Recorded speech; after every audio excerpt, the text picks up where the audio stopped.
성경을 깊이 묵상하다 보면 예기치 못한 상황을 발견하곤 합니다. 하나님을 가장 열심히 섬겼던 사람들이 오히려 극심한 탈진과 절망을 경험했다는 사실인데요. 엘리야는 갈멜산에서 바알 선지자 850명을 물리치는 놀라운 승리를 거둔 직후 이세벨의 위협 한마디에 무너져 내렸고 내 생명을 거두어 주소서라고 기도했습니다. 모세는 200만 이스라엘 백성을 이끌며 하나님의 일을 감당하다가 이 모든 백성의 짐이 너무 무거워 혼자 감당할 수 없나이다라고 울부짖었습니다. 마르다는 예수님을 접대하는 일에 너무 분주하여 정작 주님 앞에 앉을 여유를 잃어버렸던 것이죠. 과연 이들에게 무슨 일이 있었던 걸까요?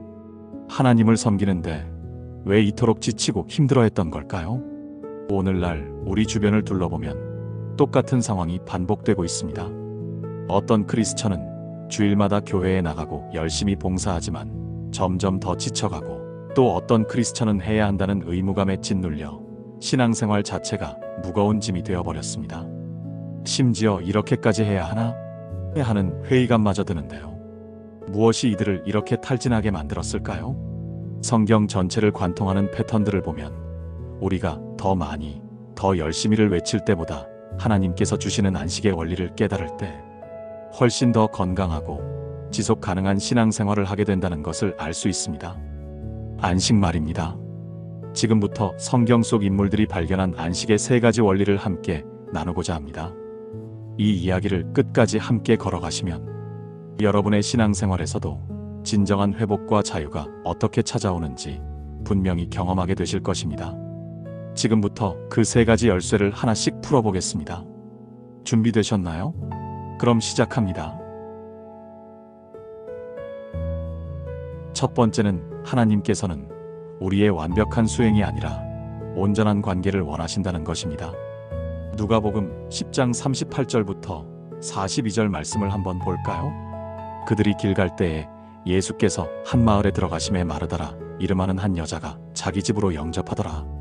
그에게 마리아라 하는 동생이 있어 주의 발치에 앉아 그의 말씀을 듣더니 마르다는 준비하는 일이 많아 마음이 분주한지라 예수께 나아가 이르되 주여, 내 동생이 나 혼자 일하게 두는 것을 생각하지 아니하시나이까. 그를 명하사 나를 도와주라 하소서. 주께서 대답하여 이르시되 마르다야 마르다야, 내가 많은 일로 염려하고 근심하나 몇 가지만 하든지 혹은 한 가지만이라도 족하니라.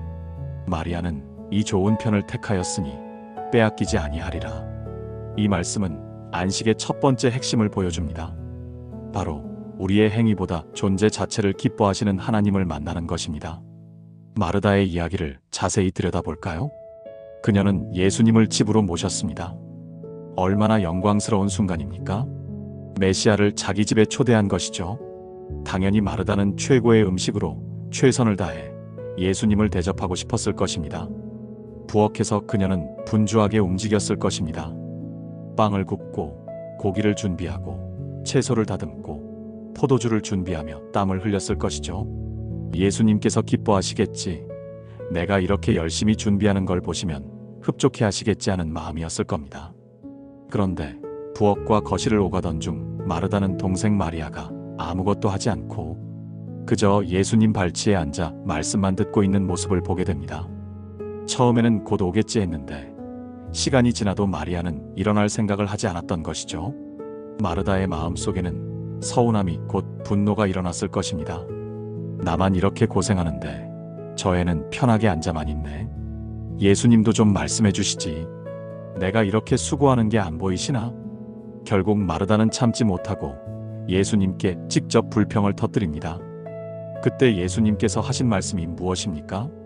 마르다야 마르다야, 내가 많은 일로 염려하고 근심하나 필요한 것은 한 가지뿐이니라. 마리아는 이 좋은 편을 택하였으니 빼앗기지 아니하리라. 예수님은 마르다의 수고를 무시하신 게 아닙니다. 하지만 그녀가 정작 가장 중요한 것을 놓치고 있음을 지적하신 것이죠. 예수님은 완벽하게 준비된 음식보다 자신과 함께 있는 시간을 더 원하셨던 것입니다. 모세의 이야기도 이 원리를 극명하게 보여주는데요. 출애굽기 18장을 보면 모세는 아침부터 저녁까지 백성들의 송사를 판결하며 하루 종일 서 있었습니다. 장인 이드로가 그 모습을 보고 놀라며 말합니다. 내가 이 백성에게 행하는 이 일이 무엇이냐? 어찌하여 내가 홀로 앉아 있고 백성은 아침부터 저녁까지 내 곁에 서 있느냐? 모세는 대답합니다. 백성이 하나님께 물으려고 내게로 오면 내가 그 피차간의 일을 재판하여 하나님의 율례와 법도를 알게 하나이다. 얼마나 고귀한 동기입니까? 모세는 하나님의 일을 하고 있었던 것입니다. 하지만 이드로는 모세에게 이렇게 말하죠. 내가 하는 것이 옳지 못하도다. 너와 함께 한 이 백성이 필경기력이 쇠하리니 이 일이 내게 너무 중함이라. 내가 혼자 할 수 없으리라. 하나님의 일이었지만 하나님의 방식이 아니었던 것입니다. 모세는 자신이 모든 것을 감당해야 한다고 생각했지만 하나님께서는 그에게 짐을 나눌 사람들을 세우라고 말씀하시는데요. 결과적으로 모세가 일을 위임하고 나누었을 때 오히려 더 효율적이었고 모세 자신도 탈진에서 벗어날 수 있었습니다. 무엇보다 중요한 것은 모세가 하나님과의 관계에 집중할 시간을 회복하게 된 것이죠. 성경은 우리에게 끊임없이 말씀합니다. 하나님께서는 우리의 행위의 완벽함보다 관계의 온전함을 원하신다고요. 우리가 얼마나 많은 봉사를 했는지, 얼마나 오랜 시간 기도했는지보다 그분과 얼마나 진실하게 연결되어 있는지를 보신다는 것입니다. 지금 여러분은 무엇으로 하나님을 기쁘시게 하려고 애쓰고 계십니까? 혹시 더 많이, 더 열심히라는 강박 속에서 정작 그분과의 친밀함을 잃어버리고 있지는 않습니까? 오늘부터 이렇게 고백해 보십시오. 하나님, 제 행위가 아니라 제 자체를 사랑하신다는 것을 믿습니다. 더 이상 완벽해지려 애쓰지 않고 주님 앞에 있는 이 시간을 선택합니다. 두 번째 핵심은 안식은 선택사항이 아니라 하나님께서 직접 명령하신 거룩한 리듬이라는 것입니다. 출애굽기 20장 8절부터 11절 말씀을 볼까요? 안식일을 기억하여 거룩하게 지키라. 엿새 동안은 힘써 내 모든 일을 행할 것이나 일곱째 날은 내 하나님 여호와의 안식일인즉 너나 내 아들이나 내 딸이나 내 남종이나 내 여종이나 내 가축이나 내 문 안에 머무는 객이라도 아무 일도 하지 말라. 이는 엿새 동안에 나 여호와가 하늘과 땅과 바다와 그 가운데 모든 것을 만들고 일곱째 날에 쉬었음이라. 그러므로 나 여호와가 안식일을 복되게 하여 그날을 거룩하게 하였느니라. 이 말씀의 핵심은 무엇일까요? 안식은 하나님께서 창조 질서 속에 심어놓으신 원리라는 것입니다. 창조 질서 속에 심어놓으신 원리. 창세기 1장과 2장을 보면 하나님께서는 6일 동안 천지를 창조하시고 일곱째 날에 쉬셨습니다. 전능하신 하나님께서 피곤해서 쉬신 게 아닙니다. 하나님은 우리에게 일과 쉼의 리듬을 보여주신 것이죠. 더 놀라운 것은 10계명 중에서 안식일 계명이 가장 긴 설명을 가지고 있다는 사실입니다. 살인하지 말라, 간음하지 말라보다 안식일 계명이 훨씬 더 자세하게 기록되어 있는데요. 왜 그럴까요? 하나님께서는 우리가 쉬는 것을 죄책감 없이 받아들이도록 하시기 위해 이렇게 강조하신 것입니다. 쉬는 것은 나약함의 증거가 아니라 창조주의 설계를 따르는 순종이라는 것이죠. 엘리야의 이야기를 보십시오. 열왕기상 19장을 보면 엘리야는 갈멜산에서 엄청난 영적 승리를 경험합니다. 하늘에서 불이 내려와 제단을 태웠고 3년 반 만에 비가 내렸으며 바알 선지자 850명이 물리쳐졌던 것이죠. 그런데 그 직후 이세벨 왕비가 내일 이맘때까지 내 목숨을 저 선지자들의 목숨처럼 만들겠다고 위협하자 엘리야는 완전히 무너져 내립니다. 로뎀 나무 아래 앉아서 여호와여 넉넉하오니 지금 내 생명을 거두시옵소서라고 기도하는데요. 하나님께서 엘리야를 어떻게 회복시키셨습니까? 먼저 재우셨습니다. 그냥 깊이 잠들게 하셨던 것이죠. 그리고 천사가 와서 구운 떡과 물을 주며 일어나서 먹으라고 말합니다. 다시 잠들게 하시고 다시 깨워서 먹게 하십니다. 하나님은 엘리야에게 정신 차려. 내가 선지자잖아. 왜 이렇게 나약해? 라고 꾸짖지 않으셨습니다. 대신 그의 몸과 마음이 철저히 쉴 수 있도록 돌보셨던 것입니다. 우리는 여기서 중요한 진리를 발견하게 됩니다. 영적 번아웃은 단순히 믿음이 약해서가 아니라는 것입니다. 육체적, 정서적, 영적 에너지가 고갈된 상태인데요. 하나님께서는 그 모든 차원에서의 회복을 위해 안식을 주셨던 것이죠. 40일 밤낮을 걸어 호렙산에 도착한 엘리야는 그곳에서 하나님을 다시 만납니다. 하나님께서는 엘리야야, 내가 여기서 무엇을 하느냐? 고 물으시며 그의 마음을 여시는데요. 엘리야는 자신의 외로움과 두려움을 솔직하게 털어놓습니다. 이스라엘 자손이 주의 언약을 버렸고 나만 남았거늘 그들이 내 생명도 찾고 있나이다.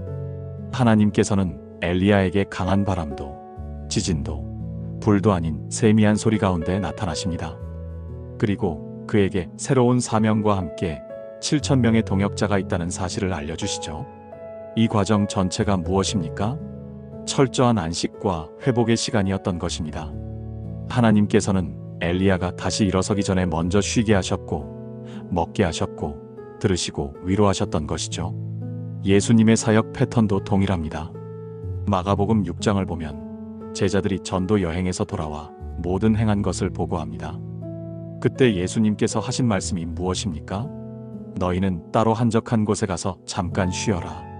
사람들이 너무 많아 음식 먹을 겨를도 없는 상황이었지만 예수님은 제자들에게 쉼을 명령하셨던 것입니다. 일이 많다고 해서 쉬지 않는 것이 아니라 일이 많을수록 반드시 쉬어야 한다는 것을 가르치신 것이죠. 여러분은 지금 어떤 상태입니까? 혹시 나는 쉴 자격이 없어. 다른 사람들은 더 열심히 하는데 내가 쉬면 안 되라는 생각으로 자신을 몰아세우고 있지는 않습니까? 하나님께서는 오늘도 여러분에게 말씀하십니다. 쉬어라. 그것이 내가 너를 지으신 방식이다. 오늘부터 이렇게 고백해 보십시오.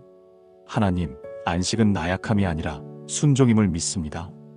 주님께서 주신 쉼의 선물을 죄책감 없이 받아들입니다.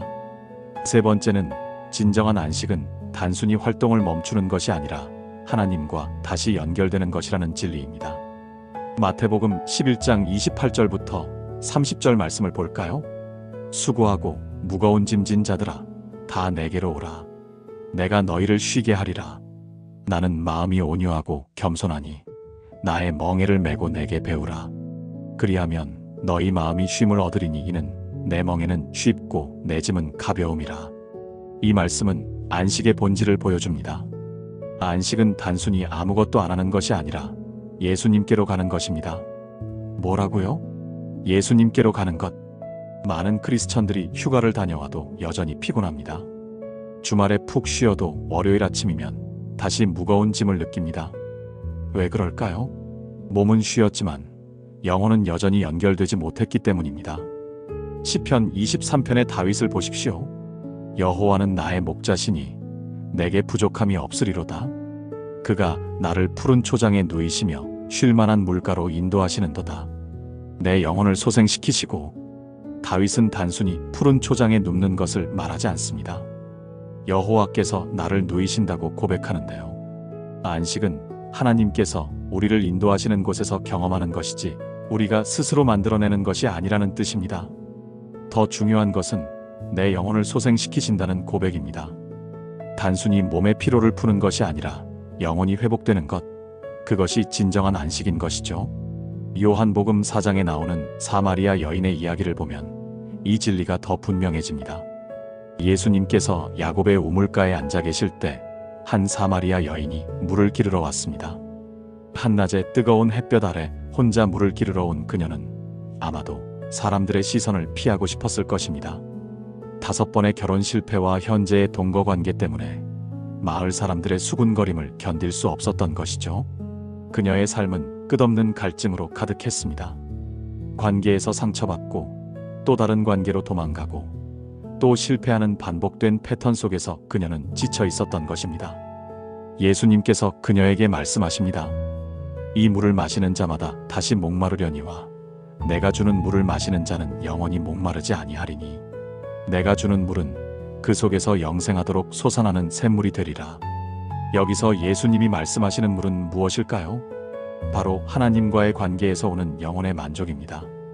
세상이 주는 것들로는 결코 채워지지 않는 깊은 목마름, 그것을 오직 예수님만이 채우실 수 있다는 것이죠. 여인은 처음에는 육신의 물을 구했지만 예수님과의 대화를 통해 자신이 진짜 필요한 것이 무엇인지 깨닫게 됩니다. 그리고 물동이를 버려두고 마을로 달려가 나의 행한 모든 일을 내게 말한 사람을 와서 보라고 외치는데요. 그녀에게 무슨 일이 일어난 겁니까? 영혼의 진정한 안식을 경험한 것입니다. 더 이상 관계에서, 세상의 인정에서, 물질에서 만족을 찾으려 하지 않고 오직 예수님 안에서 참된 쉼을 발견한 것이죠. 이사야 30장 15절은 이렇게 말씀합니다. 너희가 돌이켜 조용히 있어야 구원을 얻을 것이요 잠잠하고 신뢰하여야 힘을 얻을 것이거늘. 돌이킨다는 것은 우리가 의지하던 것들로부터 하나님께로 방향을 바꾸는 것입니다. 조용히 있는다는 것은 우리의 분주함을 멈추고 하나님의 음성에 귀 기울이는 것이죠. 신뢰한다는 것은 우리 힘으로 모든 것을 해결하려는 강박에서 벗어나 하나님께 맡기는 것입니다. 바울의 간증을 보십시오. 고린도후서 12장에서 그는 자신의 육체의 가시 때문에 3번이나 주님께 간구했다고 고백합니다. 아마도 그 가시는 바울의 사역에 큰 방해가 되었을 것입니다. 그러나 하나님께서는 그 가시를 제거하지 않으시고 이렇게 말씀하십니다. 내 은혜가 내게 족하도다. 이는 내 능력이 약한 데서 온전하여짐이라. 바울은 이 말씀을 듣고 깨달았습니다. 자신의 약함이 문제가 아니라 오히려 하나님의 능력이 드러나는 통로라는 것을요. 그래서 그는 고백합니다. 그러므로 도리어 크게 기뻐함으로 내 여러 약한 것들에 대하여 자랑하리니 이는 그리스도의 능력이 내게 머물게 하려 함이라. 이것이 진정한 안식의 비밀입니다. 우리의 약함을 인정하고 우리의 한계를 받아들이고 오직 그리스도의 능력을 의지하는 것인데요. 그때 우리는 더 이상 완벽해야 한다는 강박에서 자유로워지고 하나님께서 일하실 공간을 드리게 되는 것입니다. 지금 여러분의 영혼은 어떤 상태입니까? 혹시 물동이를 들고 우물가를 계속 오가며 갈증을 해결하려 애쓰고 있지는 않습니까? 세상이 주는 것들로는 결코 채워지지 않는 그 갈증을 오늘 예수님께 가져가 보십시오. 오늘부터 이렇게 고백해 보십시오. 하나님, 저의 모든 갈증과 피곤함을 주님께 가져갑니다. 주님 안에서만 찾을 수 있는 진정한 안식을 경험하기 원합니다. 오늘 우리는 번아웃에서 벗어나 진정한 안식으로 들어가는 3가지 원리를 살펴보았습니다. 첫째, 하나님께서는 우리의 완벽한 봉사가 아니라 온전한 관계를 원하십니다. 마르다처럼 분주하게 섬기는 것보다 마리아처럼 주님 발치에 앉는 것을 더 기뻐하십니다. 둘째, 안식은 게으름이 아니라 하나님께서 명령하신 거룩한 리듬입니다. 엘리야에게 쉼을 주셨던 것처럼 오늘도 우리에게 쉬어라고 말씀하십니다. 셋째, 진정한 안식은 단순히 활동을 멈추는 것이 아니라 하나님과 다시 연결되는 것입니다. 사마리아 여인이 예수님 안에서 영혼의 갈증을 해결했던 것처럼 말입니다. 이 3가지는 각각 따로 작동하는 것이 아니라 하나의 유기적인 흐름으로 연결되어 있는데요. 우리가 관계를 회복하면 쉼의 필요성을 인정하게 되고 쉼 속에서 하나님과 재연결되며 그 연결 속에서 다시 건강한 관계를 누리게 되는 것이죠. 성경의 위대한 믿음의 사람들도 모두 탈진을 경험했습니다. 엘리야도 모세도 바울도 지쳤고 힘들어했던 것입니다. 하지만 그들은 모두 이 안식의 원리를 통해 다시 일어섰고 더 깊은 차원에서 하나님을 경험하게 되었던 것이죠. 하나님께서는 여러분이 탈진할 때까지 달리기를 원하지 않으십니다. 오히려 그분은 여러분에게 내게로 와서 쉬라고 초대하고 계십니다. 여러분이 해야 한다는 강박으로 짊어진 그 모든 짐을 내려놓으십시오. 완벽해야 한다는 그 무거운 기대를 하나님 앞에 내려놓으십시오. 쉬는 것에 대한 죄책감도 함께 내려놓으십시오. 히브리서 4장 9절은 이렇게 약속합니다. 그런즉 안식할 때가 하나님의 백성에게 남아있도다. 오늘 이 메시지를 통해 여러분의 삶에 진정한 안식의 자유가 임하기를 소망합니다. 더 이상 혼자 모든 것을 감당하려 하지 마십시오. 그분께서는 여러분보다 훨씬 더 좋은 방법을 알고 계십니다. 그리고 그분은 여러분이 쉬기를 원하십니다. 만약 이 메시지가 여러분 마음에 울림을 주었다면 아래 댓글에 이렇게 고백해 주세요. 하나님께서 주시는 안식을 받아들입니다. 영상이 도움이 되셨다면 지금 이 순간에도 번아웃으로 힘들어하는 믿음의 형제자매들과도 함께 나눠주세요. 여러분의 한 번의 공유가 누군가에게는 탈진에서 벗어나는 하나님의 메시지가 될 수 있습니다. 혹시 지금 이 영상을 들으며 너무 지쳐서 눈물이 나는 분이 계신가요? 하나님께서는 오늘 바로 여러분을 위해 이 메시지를 준비하셨습니다. 여러분은 혼자가 아닙니다. 그리고 여러분은 충분히 잘하고 계십니다. 이제 그분의 품에서 깊이 쉬십시오. 여러분이 쉬는 동안에도 하나님께서는 여전히 일하고 계십니다. 하나님의 평강과 깊은 안식이 여러분의 삶과 가정에 충만히 임하시기를 진심으로 축복합니다. 오늘 밤 여러분의 잠자리가 하나님께서 예비하신 안식의 처소가 되기를 기도합니다. 편안한 밤 되십시오. 주님의 사랑 안에서 깊이 쉬시기 바랍니다.